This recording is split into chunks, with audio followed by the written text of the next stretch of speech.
యోహాను వ్రాసిన 2వ పత్రిక.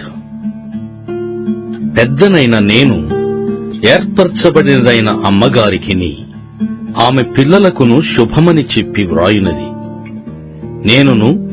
నేను మాత్రమే గాక సత్యము ఎరిగిన వారందరూ మనలో నిలుచుచు మనతో ఎల్లప్పుడూ ఉండు సత్యమును బట్టి మిమ్మును నిజముగా ప్రేమించుచున్నాము. సత్యప్రేమలు మన యందుండగా తండ్రి అయిన దేవుని యొద్ద నుండియు తండ్రి యొక్క కుమారుడగు యేసు క్రీస్తునొద్ద నుండియు కృపయు కనికరమును సమాధానమును మనకు తోడగును. తండ్రి వలన మనము ఆజ్ఞను పొందిన ప్రకారము నీ పిల్లలలో కొందరు సత్యమును అనుసరించి నడుచుచుండుట కనుగొని బహుగా సంతోషించుచున్నాను.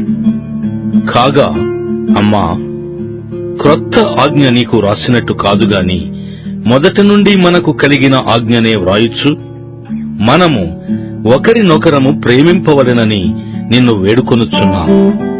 మనమాయన ఆజ్ఞల ప్రకారము నడుచుటయే ప్రేమ. మీరు మొదటి నుండి వినిన ప్రకారము ప్రేమలో నడుచుకొనవలెను అనునదియే ఆ ఆజ్ఞ.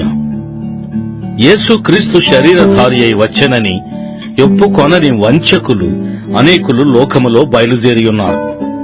అట్టివాడే వంచకుడును క్రీస్తు విరోధియునై ఉన్నాడు. మేము మీ మధ్యను నెరవేర్చిన కార్యములను చెడగొట్టుకొనక మీరు పూర్ణ ఫలము పొందినట్లు జాగ్రత్తగా చూచుకొనుడి. క్రీస్తు బోధయందు నిలిచియుండక దానిని విడిచి ముందునకు సాగు ప్రతివాడును దేవుని అంగీకరింపనివాడు. ఆ బోధయందు నిలిచియుండువాడు తండ్రిని కుమారుని అంగీకరించువాడు.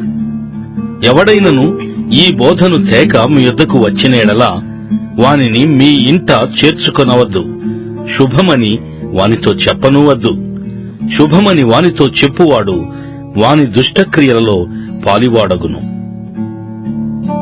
అనేక సంగతులు మీకు రాయవలసి ఉండియు సిరాతోనూ కాగితముతోనూ వ్రాయ మనస్సు లేక మీ సంతోషము పరిపూర్ణమవునట్లు మిమ్మను కలుసుకుని ముఖాముఖిగా మాటలాడ నిరీక్షించుచున్నాను. ఏర్పరచబడిన నీ సహోదరి పిల్లలు నీకు వందనములు చెప్పుచున్నారు.